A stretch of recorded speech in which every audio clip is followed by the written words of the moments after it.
பேசவும் முடியல. யார்கிட்ட ரூபாய் கொடுத்து வச்சிருக்கேன், எங்க டெபாசிட் பண்ணிருக்கேன், என்கிட்ட யாரு வாங்கி இருக்கா, மெர்கண்டைல் வங்கியில் எவ்வளவு இருக்கு, சுவிஸ் வங்கியில் எவ்வளவு இருக்கு, எதுவும் அவரால் சொல்ல முடியல. நாக்கு குளறிடுச்சு. புலன் ஐந்தும் பொறி கலங்கி நெறி மயங்கி அறிவு அழிந்து ஐமேல் உந்தி அலமந்து போதாக உழலுவான். அப்ப நிலைமை மோசமாயிடும், சொல்ல முடியாது.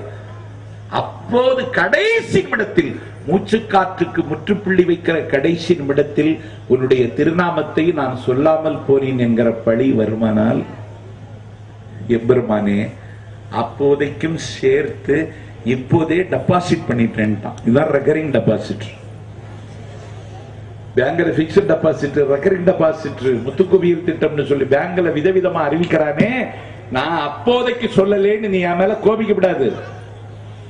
நான் நினைவு தடுமாறி சாவது மரணவாசலின் தலை வைத்து படுத்திருக்கிற பொழுது உன்னுடைய திருநாமத்தை சொல்லலேன்னு உனக்கு எந்த விதமான என் மேல நீ குற்றம் சாட்டக்கூடாது. அப்போதைக்கு சேர்த்து இப்போதே சேர்த்து டெபாசிட் பண்ணிட்டேன் வச்சுக்கோ அப்படின்னு சொல்லி கொஞ்சம் நாமத்தை டெபாசிட் பண்ணி வச்சுட்டானா, அவன் சொல்லுகிறான் அந்த ஆழ்வார், அப்போதைக்கு இப்போதே சொல்லி வைத்தேன் அரங்கமா நகருள்ளானேன்னா.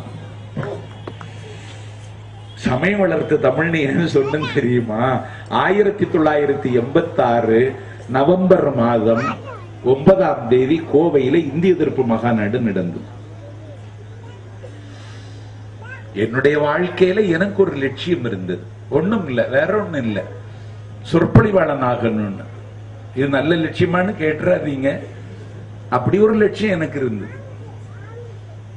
நான் வீசிய கையோடு வெறும் கையோடு எல்லாவற்றையும் இழந்து விட்டு நான் சென்னையில போய் ஒரு பட்டதாரிகள் தங்குகிற விடுதியில போய் தங்கி இருந்து சொற்பொழிவுகள் ஆகணும். ஒவ்வொரு மேடை மேடையா நான் போய் ஏறினேன்.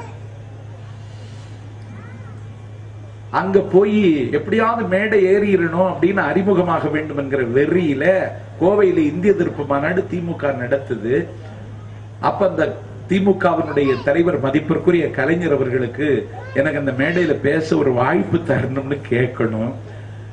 எப்படி கேட்கறதுன்னு எனக்கு ஒரு அறிமுகமும் இல்லை. வயசு வேற ரொம்ப குறைவு, 25 வயசு கீழே.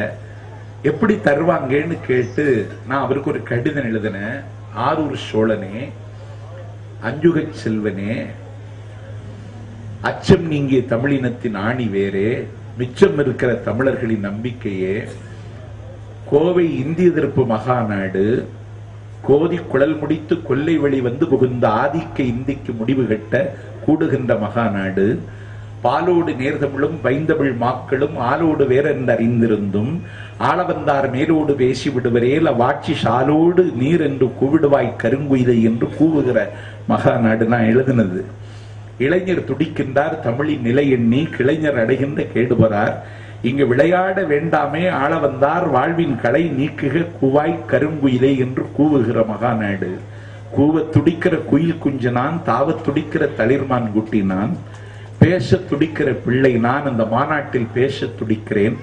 அப்போது உன் மருங்கு நெருங்கி மாநாட்டில் பேச வாய்ப்பு தாய் என்று வாய் திறந்து பேச வல்லமையற்றவனாகி விடுவேன். ஆதலால் அப்போதைக்கு இப்போதே சொல்லி வைத்தேன் ஆரூர் சோழனேன்னு எழுதினேன். உடனே சாங்ஷன் ஆயிடுச்சு. ஆழ்வார் யாரை ஆட்சி செய்கிறார் என்றால் கலைஞரை கூட ஆட்சி செய்கிறார்.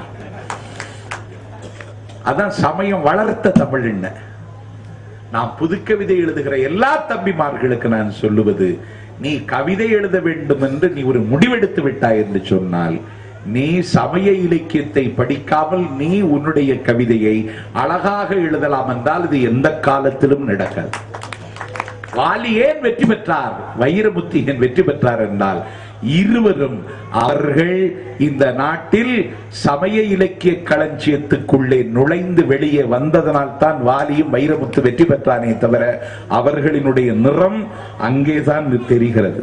படிச்சா தெரியும் எந்த பாட்டில் அவர்கள் வெளிப்படுத்துகிறார்கள் என்பது ஆய்வுக்குரியது என்றாலும் அவர்களுடைய நிறத்துக்கும் தரத்துக்கும் அதுதான் காரணம்.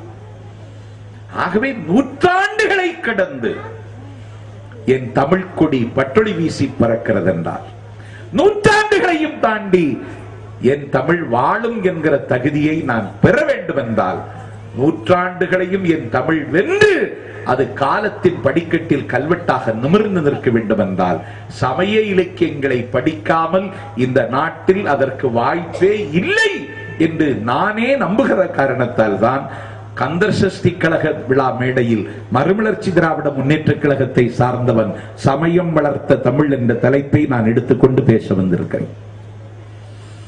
அவர்கள் பாடாவிட்டால் எத்தனை நூற்றாண்டு? 12 நூற்றாண்டு காலம் அவர்கள் பாடாவிட்டால், மாணிக்க வாசகர் திருவாசகத்தை பாடாவிட்டால் ஜெயும் போப்புக்கு எப்படி தெரியும்? மாணிக்க வாசகர் பாடாவிட்டால் அதற்கு பிறகு வந்தவன் எப்படி பாடுவான்? துரைமங்கலம் சிவபிரகாசரும் குமரகுருவரும் எப்படி பாடினார்கள்? பகழிக்குத்தர் எப்படி பாடினார்? அதற்கு பிறகு பாடிய பெருமக்கள் எல்லாம் அந்த பாதிப்பில் நின்று கொண்டுதான் அவர்கள் பாட்டுக்களை மாறி மழை என வாரி பொழிந்தார்களே தவிர அவர்களுக்கென்று வேறு தனி அடையாளம் கிடையாது. ஆகவே இந்த மரபை 6ஆம் நூற்றாண்டில் அன்றைக்கு திருநாவுக்கரசரும் ஞானசம்பந்தரும் தொடங்கி வைத்தார்கள். அந்த மரபு இன்றைக்கும் பாதுகாக்கப்படுகிறது என்றால் தேவகோட்டை கந்தர் சஷ்டி கழக விழாவிலும் அது இன்றைக்கு எதிரொலிக்கிறது என்பது சமயத்தமிழுக்கு இருக்கிற உயிர் தான். எப்படி பாடணும்னு கேட்டான், நீதானே பித்தான்னு சொன்ன அப்படின்னு கேட்டான். நீதானே பித்தான்னு சொன்ன? ஆமா நான் தான் பித்தான்னு சொன்னேன். அப்படியே பாடு அப்படின்னா, பித்தா பிரைசூடி பெருமானே எத்தால் மறவாதே நினைக்கின்றேன் மனத்துன்னை வைத்தாய் பெண்ணை தென்பால் அப்படின்னு சொல்லி சுந்தரர் பாடினார். அவன் திருநாவுக்கரசர் மருள் நீக்கின்னு